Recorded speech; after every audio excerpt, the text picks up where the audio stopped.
What if forgiveness is not something you offer to the world, but something that restores your true self to your awareness? What if fear does not disappear because circumstances improve, but because you remember the love that has never left you? And what if guidance, strength, and safety have been quietly present with you every moment of your life? Today's review gathers the 5 ideas that completes the first great arc of the Course in Miracles workbook. The ideas are these: God is the love in which I forgive. God is the strength in which I trust. There is nothing to fear. God's voice speaks to me all through the day. And lastly, I am sustained by the love of God. These ideas bring the first phase of the workbook to its completion, and they reveal something simple and radical at the same time. The love of God is not something you must find. It is something that has been sustaining you all along. The core insight that this review lesson offers us is this: it reminds us that fear dissolves when you remember that the love of God is already sustaining, guiding, and strengthening you. Or we might put it simply in this way: you are not trying to reach God's love. You are learning to stop resisting it. The profound arc that is completed here with Lesson 60 points to this: when you forgive, you stop defending the illusion of separation. And the moment that separation loosens is the very same moment that fear collapses. So, we're invited into a fearless life, which is another way of saying into a life in which we no longer take illusions to be reality. The perceptual error that's being undone is the one that's founded on the beliefs that, that others have actually harmed me, that I must defend myself against the world, that I am separate from the world, from others, from the cosmos, from God, that I must rely on my own strength, and that the world out there is dangerous and threatening. This lesson exposes the hidden assumption behind this perceptual error, which is that if attack were real, fear would indeed be justified. But forgiveness reveals that attack never had reality to begin with. Remember that this isn't some fanciful spiritual bypassing. This is the recognition of your true self. If you believe yourself to be the body, of course you're separate from others. Of course you could say that others are harming you, that the world is dangerous, that you have to rely on your own strength for survival, etc. This is not what the Course is offering us. It's not trying to spiritualize the body and pretend like the world isn't the way that it is. Not at all. But from the point of view of your true self, which is non-physical, which is the awareness that has been aware of all the different bodies that you've had even throughout this lifetime, from your child body to your present state. Just imagine how many bodies you have worn. And what about all your dream bodies when you dream at night?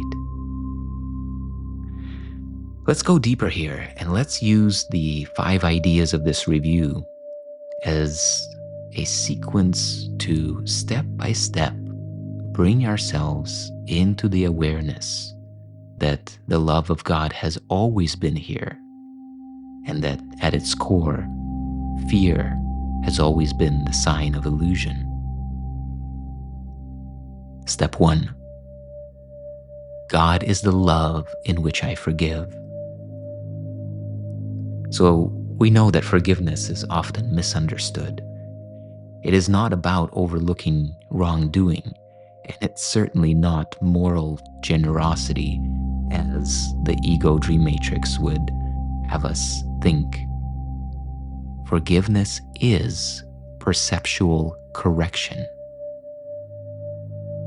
This lesson points out that God does not forgive because God has never condemned. But the mind that believes it is guilty, that mind must rediscover its innocence. And forgiveness becomes that bridge. Through forgiveness, you come to recognize that guilt was never real. And that is the true expression of forgiveness. So we set this tone and we move on to step 2, which is that God is the strength in which I trust.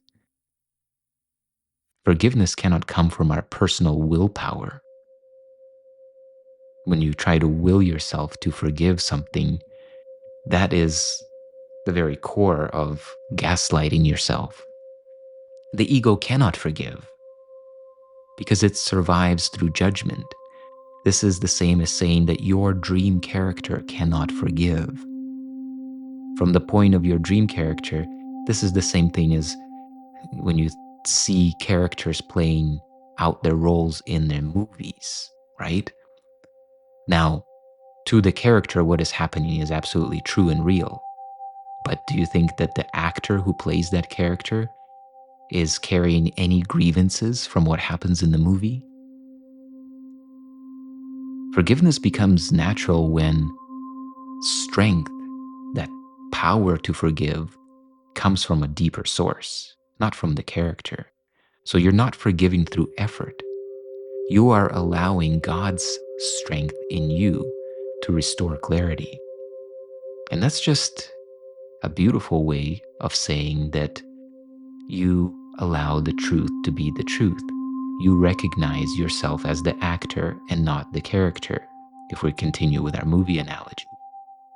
Or you recognize yourself as the aware presence that has been witnessing this world, and not any one specific separate thing that has been witnessed. Let's look at step 3 then. There is nothing to fear. Fear depends on one assumption, isn't it? That fear depends on the idea that something real can threaten you. You can come under real threat. But who is the you who can be threatened? Isn't it just the body? Isn't it your sense of identity with the body?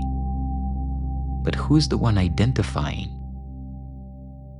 Is that one the body? When the mind remembers its source, the illusion of threat begins to dissolve. The world becomes much less solid and a lot lighter. A forgiven world is not a dangerous world. It becomes a field of recognition.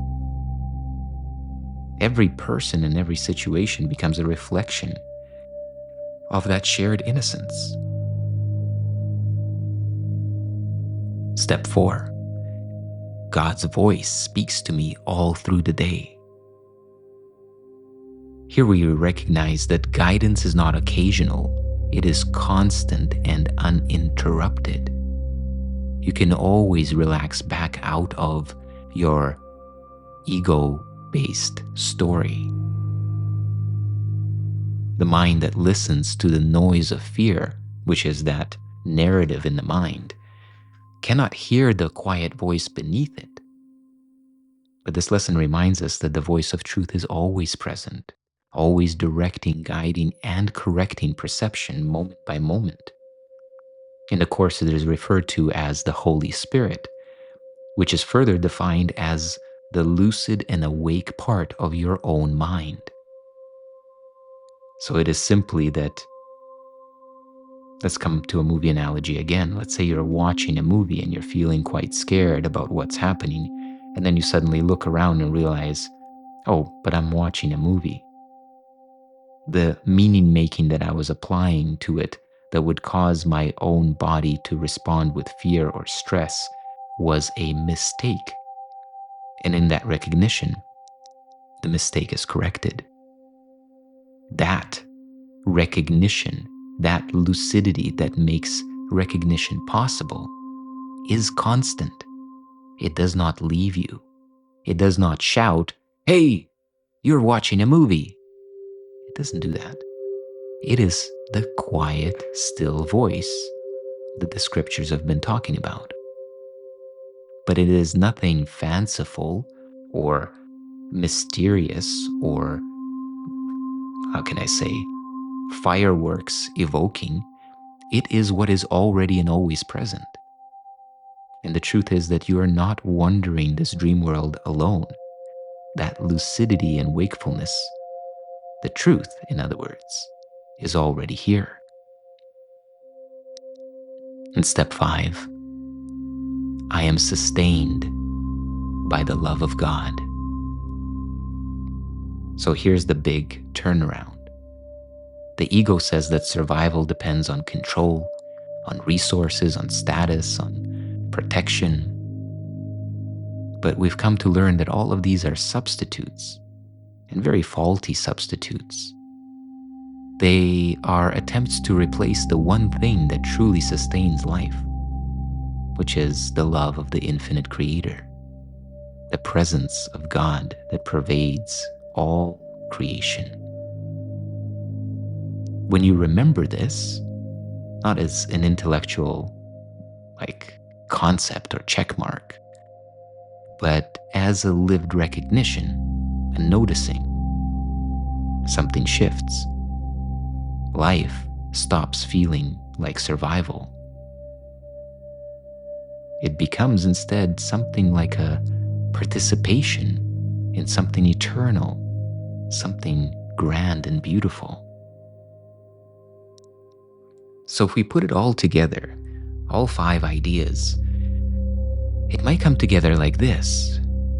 When I remember that I am sustained by the love of God, forgiveness becomes natural and fear disappears. So now, let's take our contemplation deeper. Allow this moment to be one in which your body relaxes and your presence comes to the forefront. Allow your breath to move fully and easily. And allow your attention to drop quickly and softly into here and now.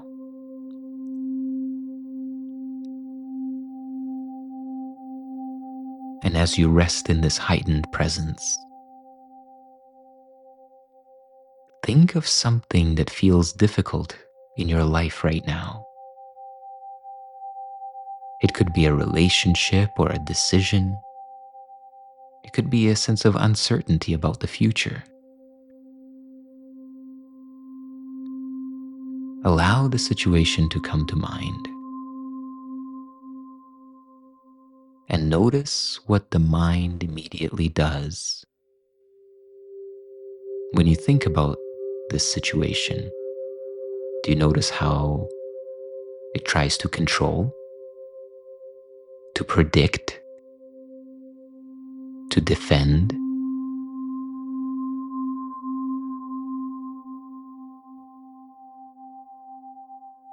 Really allow yourself to sense into this dynamic at the level of your own personal narrative.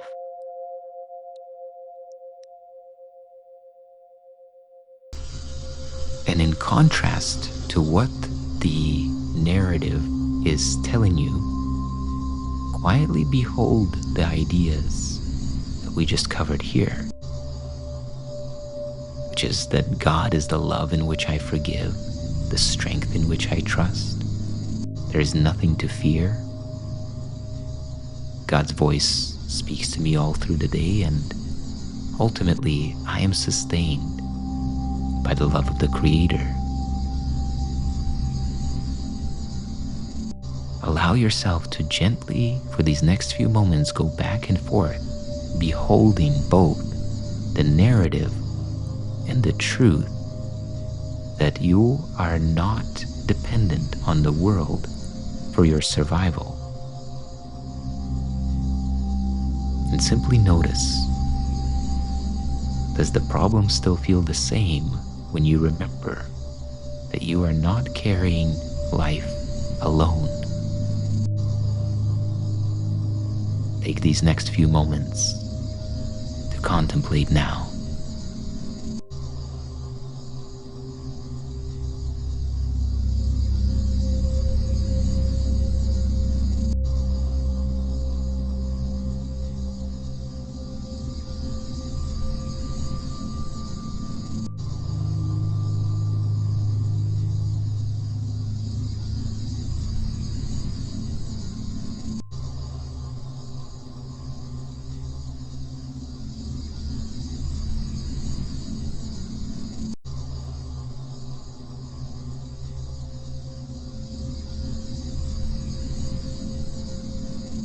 And now, let's begin to unfold our contemplation into dialogue. For me, Lesson 60 really feels like a landing that gathers together forgiveness, strength, fearlessness, guidance, and the very core sustenance of our moment-to-moment existence. And it weaves them into the realization that we were never alone, never unsafe, never unsupported. And there's something very powerful but gentle that is offered us as an invitation, which is that it begins with forgiveness. Forgiveness not in the context that involves God, because God does not forgive, because God never condemned, but in a way that reveals that condemnation was something that was always happening in my mind, not God's. So forgiveness isn't about persuading God to release me. It's about releasing myself from a self-accusation, in essence, that I've been carrying. So, Shanti, if God has never judged, then who or what are we trying to defend ourselves against? What strikes me is how simple that is. We're defending against a misunderstanding, against the story we've made up about needing to defend in the first place. When God's vision isn't condemnatory, that condemns nothing. What's actually happening is we're defending an image we've created, as if there's a separate self that could be harmed or diminished, and that separate self isn't real at all. It's nothing. We're defending nothing. What does that leave? It's nothing, but it's on the mental plane. It is a construct, right? It has a level of, it's not a separate self, but it is an appearance in consciousness, and that's what it is, isn't it? Right. It's the appearance of separation we keep reinforcing.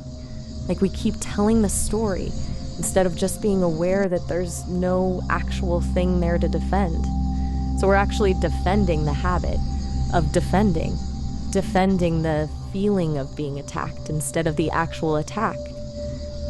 What would it be like to notice the urge to defend, but not actually give it energy?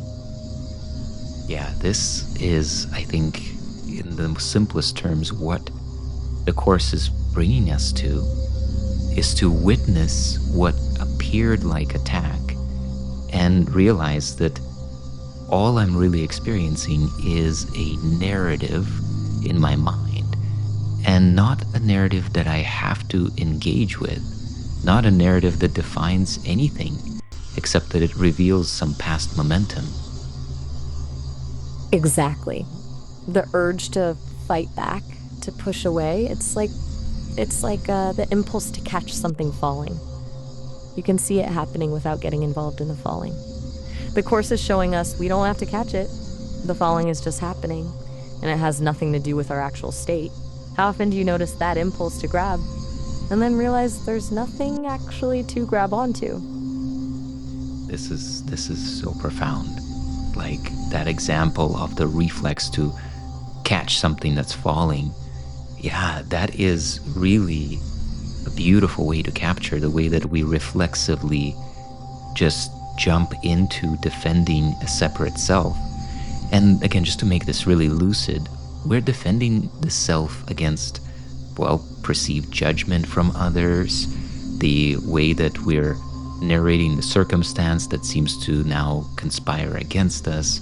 It is just these basic moment-to-moment experiences in our everyday life that, in essence, then seem to sum up to some real experience of real separate self-identity. And yet, it is really just momentum of habit.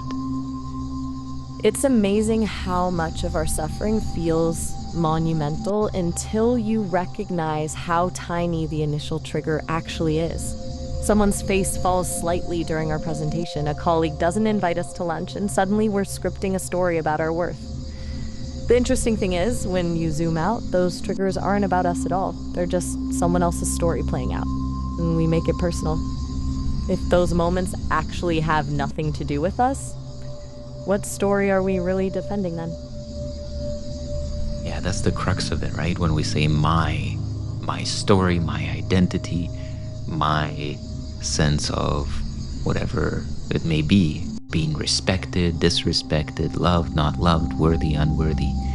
So as soon as we grab on to the it is mine and I am this dream character on behalf of which I hear these thoughts in my mind, the moment that we have this identification is the moment in which we suffer and now are acting reflexively in that same example that you beautifully shared, which is like as if we need to catch something, that kind of reflex. What if the falling wasn't an emergency at all? Like, what if it was just happening? Not something that threatens you, not something you have to fix, just part of the movement of things.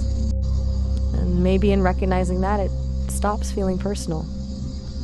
Do you ever notice that when you're actually in the middle of reacting, when you're already defending or interpreting, it's almost impossible to step back and see that? Yeah. But in retrospect, it is possible. And I think that's, we're not asked to do something that we cannot do. It's not like you jump out of the plane with a parachute and it's like, well, no, wait, I shouldn't have jumped out. There is no such correction. You are now going down. You're going to have that experience, right? So it's not about stopping it or resisting it, but it is about becoming aware of what is actually happening, which is that we are riding a thought train rather than being factually harmed at the real capital R level. Exactly. The ride can feel so real, and we get completely absorbed, especially the emotion, the tightening in the chest, the judgment in the mind, but that's just data, not truth.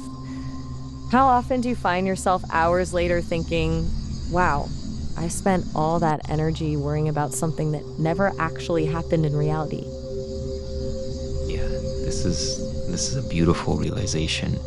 And I think that this is, again, dovetailing with the conversation about forgiveness, especially when it talks about that forgiveness is not powered by this personal strength. It's powered by the presence of the one infinite creator, which is in this lesson described as God's strength in me. So this essentially, I would say, means that when I forgive, I'm not being spiritual. I'm just remembering the truth. which is what is actually happening, versus what the story and the content of the story and thought, especially in that I thought of identity, is telling me is happening. That feels like such a shift. The story thinks we're being spiritual when we choose forgiveness, making it another spiritual task to master. But really, it's not about us choosing anything. It's more like waking up and realizing there was never anything to forgive. That the story was always separate from the truth. The real truth of wholeness and peace was always underneath the surface. What would it be like to stop taking credit for forgiving? Yeah, I think that's right in alignment with the other idea that this lesson covers, which is that there is nothing to fear, right? And that's not because the world is now predictable or because we have some kind of special favor with God for being ultra spiritual. And it's also not because circumstances improve, but because a forgiven world is no longer threatening. So when we stop projecting guilt, we stop perceiving danger. Is that right? Like, what if fear is not about the world, but about all the guilt that we haven't released? It's almost like the fear and the guilt are the same coin, flipped over. If you truly see someone's innocence, their holiness, if you recognize that deep down, how could their actions harm you? Harm implies that something essential can be damaged, but that separation and belief in a vulnerable self is already the illusion. So the fear itself becomes a kind of testimony to the illusion of needing protection. And what's it like to notice when the fear is really just a disguised guilt? Fear is a disguised guilt. I think that this is a very hard connection to make, especially in the moment, but I can see it like this. So fear is essentially, we could say, like self-attack, right? In the mind. It's like I am scaring myself using my imagination, using my thoughts, when I say imagination, that also means the way that I am interpreting and narrating, believing, all of that, right? That all of that is the content of imagination, because in contrast to that, there is just the now. And so that misuse of imagination to scare ourselves, to create anxiety or depression or whatever flavor of fear, that is like self-punishment, isn't it? Because nobody else is doing that to the self, but the self. Yes, it's a self-imposed punishment dressed up as an external threat. Like, I'm afraid because the world is dangerous, but what if the danger we perceive is just our own guilt turned outward? The thing is, guilt requires this story about separation. That there's a me that made a mistake and now faces punishment. When guilt dissolves, what's left? Just presence? Yeah. So I wonder if this is what the next idea about God's voice speaks to me all through the day is really talking about. Like this stream of the awareness of the truth. Like that is the still small voice, isn't it? It's not about like some kind of concepts being whispered into our ears in some human language, but rather the revelation, the obviousness of what is, in contrast to the story that we tell ourselves about what is. I think you're really capturing the shift. That awareness isn't something we find, it's what remains when the stories quiet down. If God is continuously speaking through us, then guidance isn't something we wait for. It's what already exists within every moment, like the sun always shining behind clouds. How often do you actually notice that voice when it's not guiding you somewhere specific? When there's no project to solve or fear to overcome? I notice the voice, if we want to call it the voice, really when I'm not inside of the narrative. When I feel identified with the narrative, I, basically fall asleep to the voice. So, yeah, this lesson is pointing out that this is not an occasional guidance, not during meditation only. This is all through the day. And it suggests that we never navigate alone. We are just either listening and being receptive to the presence of all is well in the instant of now, or we are listening to the story that is the human dream character narrative that has to do with a name, a body, a face, a timeline. This is the core contrast that I'm recognizing here. So if that's true, if we're actually already guided, what would that mean about all this planning, all this figuring out our lives, making these very carefully considered decisions that almost feels like it's happening anyway?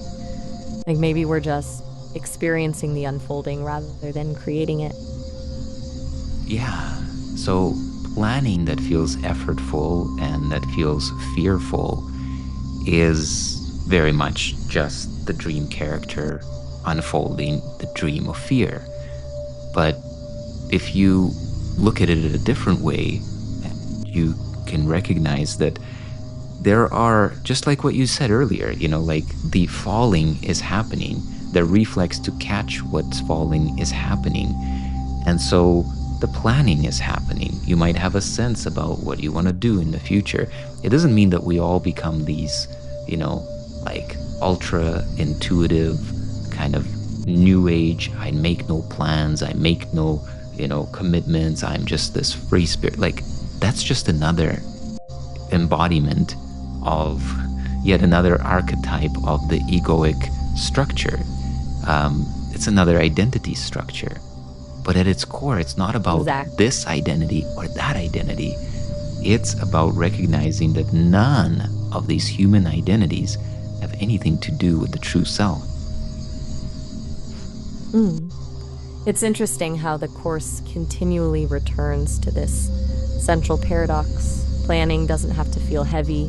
Commitment doesn't have to be born from fear. Actions can flow from that relaxed awareness without being charged with meaning making. And when that's true, what shifts?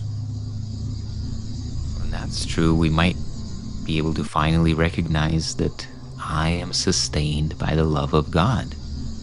Not by control, not by approval, not by outcomes, but sustained by love itself. Which means that I cannot actually fall out of support, fall out of communion, out of oneness, right? So if we are already sustained, then what is it that we're still striving so hard to secure? It feels like we're striving for something we already have, like trying to manufacture a sense of safety when we're already safe, or seeking fulfillment when we're already complete. And the interesting thing is, all that striving keeps us disconnected from experiencing what's already present. What gets in the way of noticing that simple wholeness? Yeah, what gets in the way, I would say, foundationally, is the belief in the narrative. And that belief in the narrative contains all forms of identities, preferences, aversions, attractions, attachments, this style, this typology, and all of this that has to do with a separate self. That's what gets in the way, because that's what we give our attention to, and that's what becomes real to us. We idolize that in place of what simply is.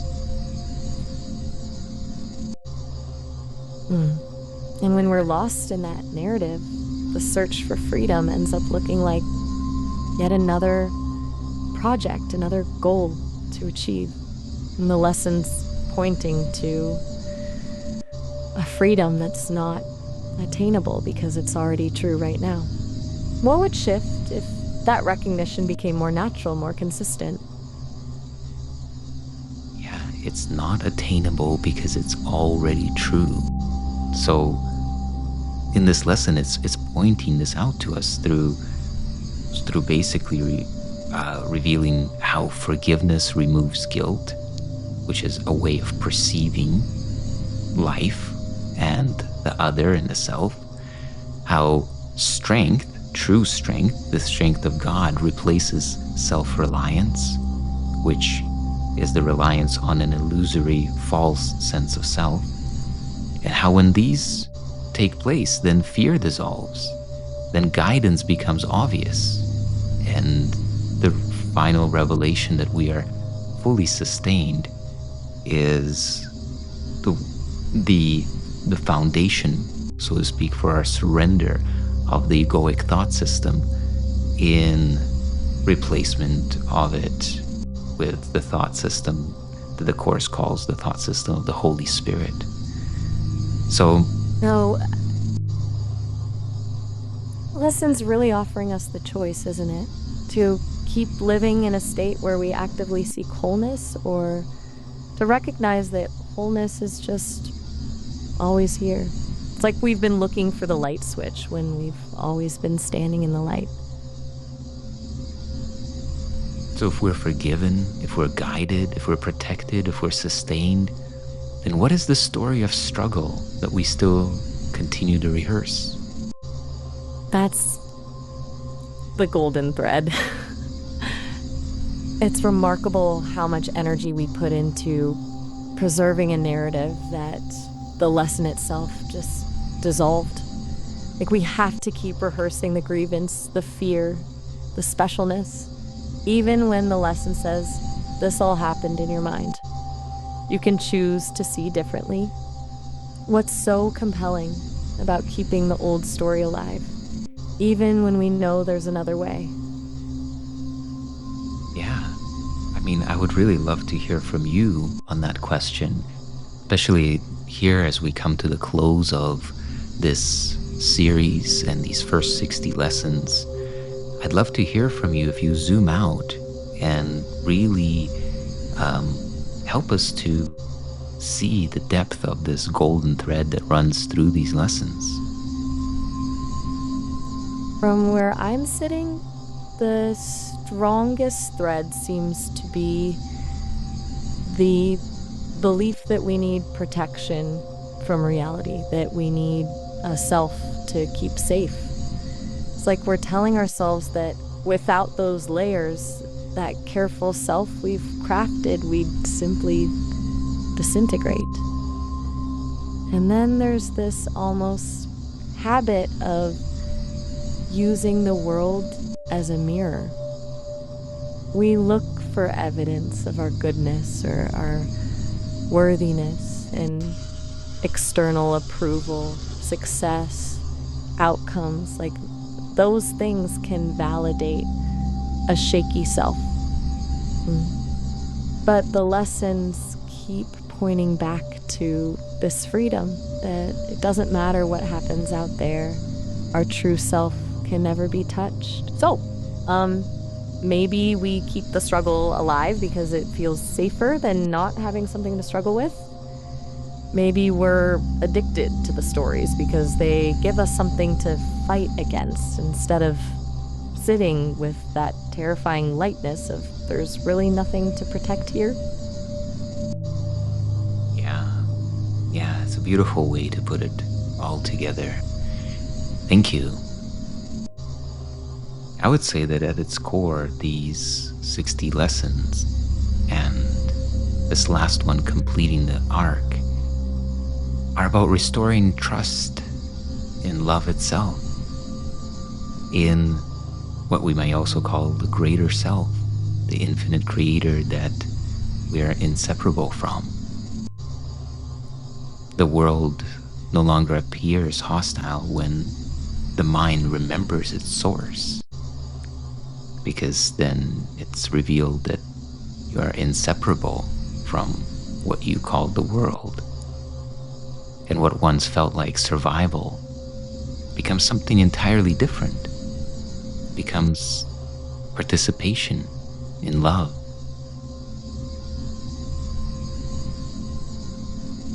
So as we come to the close of this series, I want to invite you to recognize just here and now that you're not struggling alone. You're not unsupported, not separated from the love that created you.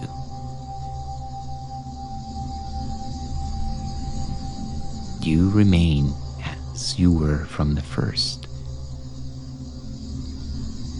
And that's what these lessons have brought us to, is the recognition of our true self, rather than the ego narrative story of separation. So if today you remember, even once, that you are sustained by the love of God, by the presence of the infinite creator within you, then mark this moment for yourself. Share your insights in the comments below. And if you enjoyed this series, please let me know in the comments if you would like to see more episodes in the future, if there are specific topics that you'd love to deep dive into or specific lessons. And for now, I'll be taking a break from the daily contemplations, but I want to leave you with this.